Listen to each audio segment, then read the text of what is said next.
नमस्कार. माझ्या ज्योती गोसावी नावाच्या धार्मिक आध्यात्मिक यूट्यूब चॅनलवरती आपणा सर्वांचे स्वागत आहे. लाईक करा, शेअर करा, सबस्क्राईब करा. आता आपण पाहत आहोत नर्मदा पुराण अध्याय 9.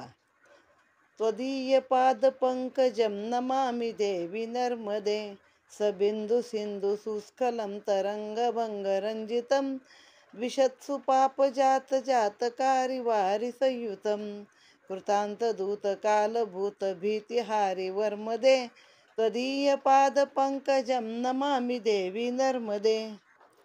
या अध्यायामध्ये द्वादश आदित्य रूपाने रुद्राने जगताच्या संहाराचे केलेले वर्णन आहे. श्री मार्कंडेय ऋषी म्हणाले, अशा प्रकारे ब्रह्मलोकात राहणाऱ्या मुनींनी व ब्रह्मा इत्यादीकडून उत्तम रीतीने स्तुती केल्यावर प्रभूने संपूर्ण जगाचा संहार केला.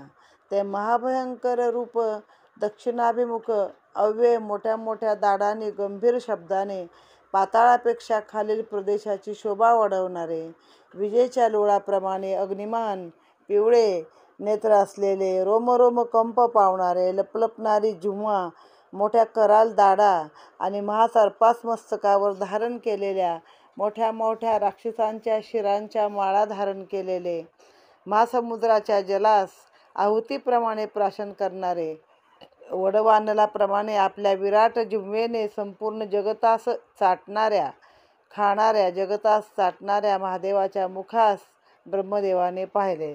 लाखो करोडो योजनेपर्यंत दशदिशांना भयंकर मांस, वेद, रक्त, शव यांचा खच पडला होता. त्यामुळे रुद्राच्या हजारो दाढा क्षणाक्षणाला विस्तारू लागल्या.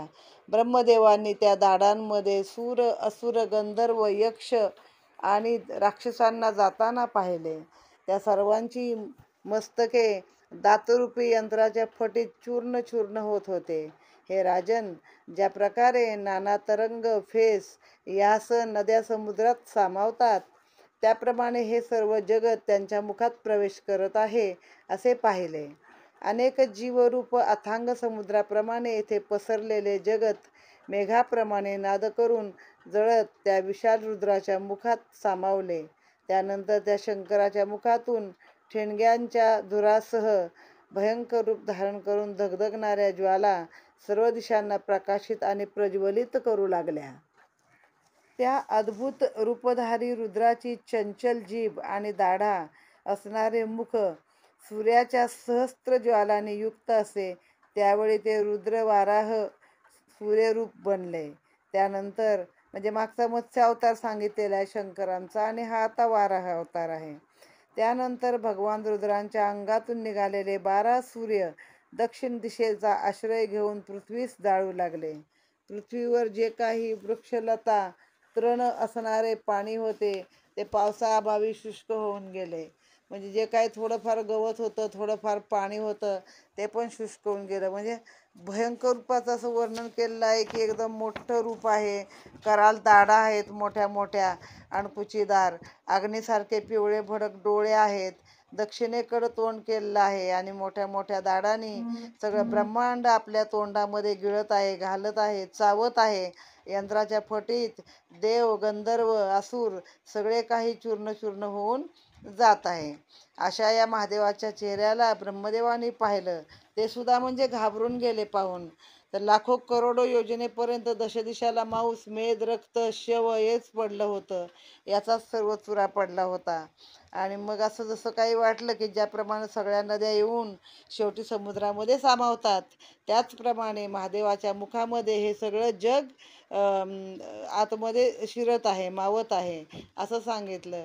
आणि मग नंतर ते मेघाप्रमाणे नाद करून गर्जना करत करत रुद्राच्या विशाल मुखात गेलं. नंतर काय झालं, भयंकर धुरासह ते सर्व बाहेर पडू लागलं.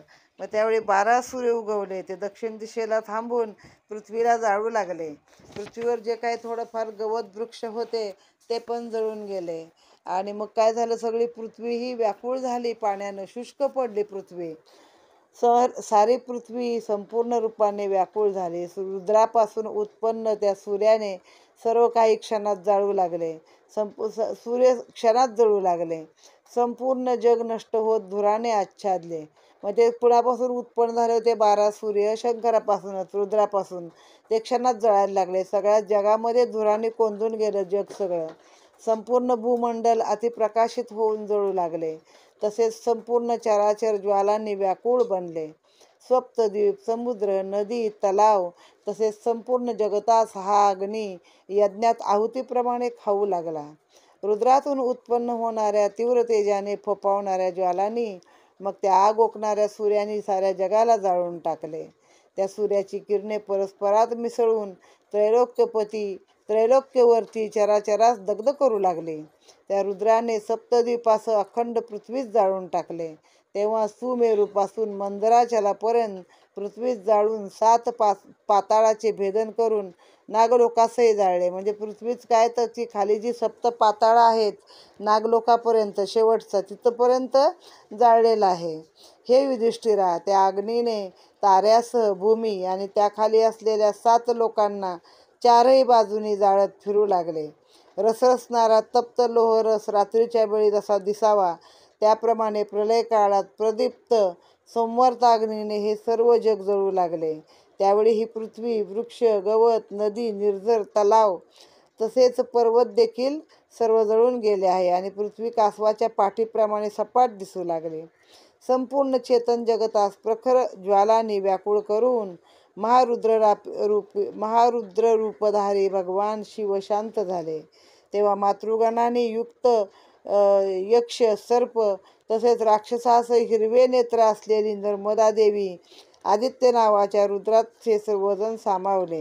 हे निष्पाप युधिष्ठिरा, अग्नीच्या मंद मंद ज्वालामध्ये ही देवी शांतावस्थेस प्राप्त झाली. तेव्हा सर्व जगत त्रैलोक्यास जळू लागले. अशा ह्या 12 आदित्य रूपाने रुद्राने जगाच्या केलेल्या संहाराचे या अध्यायात मी वर्णन केलेले आहे आणि हा अध्याय इथे समाप्त झालेला आहे.